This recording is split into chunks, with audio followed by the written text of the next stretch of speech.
Alexandre Dubé.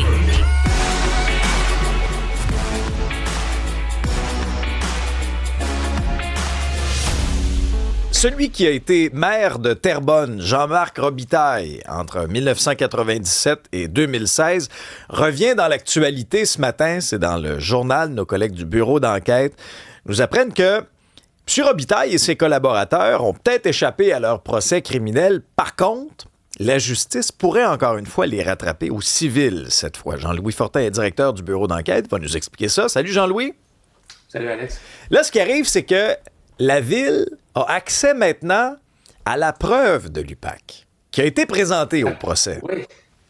La preuve là, qui nous fait remonter à la belle époque. Tu sais, la oui. belle époque où il y a certains maires là, qui allaient se prélasser sur le yacht d'entrepreneurs qui avaient des contrats avec la Ville. Là, on a vu des photos de ça, d'ailleurs, qu'on avait révélé au bureau d'enquête il y a une dizaine d'années. Là. Ah, Dans le bain moussant. Même des vidéos, Jean-Louis, qu'on a de la misère à oublier, là. M. Robitaille qui danse en serviette, là, c'est... Mémorable. Le vin rouge était bon. l'UPAC avait ramassé là, une preuve assez impressionnante concernant Jean-Marc Robitaille et certains de ses collaborateurs, dont son chef de cabinet, Daniel Bellec, dont l'ancien directeur général de la Ville, Luc Papillon. Puis on parlait notamment là, de voyages, des séjours dans des pourvoiries. Tu sais, la pêche au saumon dans le nord du Québec, là, ça coûte cher, mais c'est un paradis pour les amateurs de pêche sur le bras des entrepreneurs. Des voyages à Vegas, en Floride, en République dominicaine. L'UPAC avait même découvert que le maire Robitaille avait fait rénover son chalet et agrandir son chalet aux frais d'entrepreneurs qui avaient des contrats avec la Ville. Son chef de cabinet, lui, recevait des enveloppes d'argent comptable dans son bureau. Lui, le chef de cabinet, Daniel Bellec, selon ce que l'UPAC avait découvert, pour s'enrichir, c'était pas compliqué. Lui, tu sais, les modules de jeu dans les parcs, là, les modules de jeu pour enfants, lui, il s'était arrangé pour que ce soit toujours la même compagnie qui remporte les contrats à Terrebonne. Ah! Non, mais attention, parce qu'en retour, il recevait une enveloppe avec 5% de la valeur du contrat. Pour ses petites dépenses personnelles. Tout ce que je te raconte là, Alexandre, ça a été présenté, ça a servi à arrêter, à accuser aux criminels Jean-Marc Robitaille et des gens de son entourage, mais le débat n'a jamais été fait sur le fond. Hein. Moi, comme contribuable, toi aussi, j'en suis certain, puis tous les gens qui habitent à Terrebonne, puis tous les Québécois, dans le fond, auraient bien aimé que cette preuve-là soit testée. Est-ce que ces gens-là étaient coupables ou non coupables de corruption dans les affaires municipales? Mais on ne le saura jamais, parce que le procès a avorté. Ça a été frustrant pour bien des gens.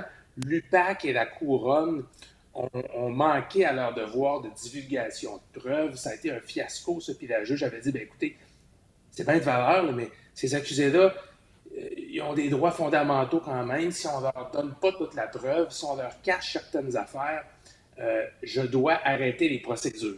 Ouais. Mais là, Jean-Louis, attends un peu. Mais là, donc là, ça a floppé aux criminels.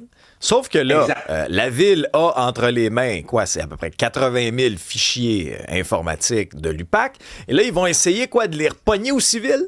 C'est ça. Elle va les recevoir. Puis la Ville a la prérogative, c'est-à-dire que oui, peut-être que tu n'iras pas en prison, mais s'ils démontrent que, par exemple, tu as volé de l'argent ou reçu des cadeaux que tu n'aurais pas dû recevoir qui faisaient gonfler le prix des contrats, la démonstration reste à faire. Là. Je ne dis pas que ces gens-là vont devoir être indemnisés, ça va être une preuve qui va être à faire devant le juge. Bien, ces gens-là peuvent devoir rembourser de l'argent. Et ça peut être des sommes assez élevées. Et on a un indice un peu de ce qui s'en vient.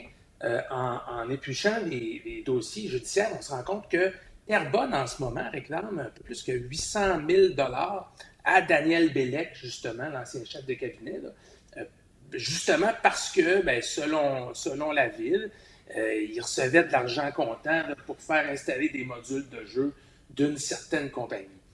Mais bien évidemment qu'en fouillant dans la preuve de l'UPAC, peut-être qu'on trouvera, et probablement qu'on trouvera en fait des sommes à récupérer, à réclamer à l'ancien maire, à l'ancien directeur général aussi.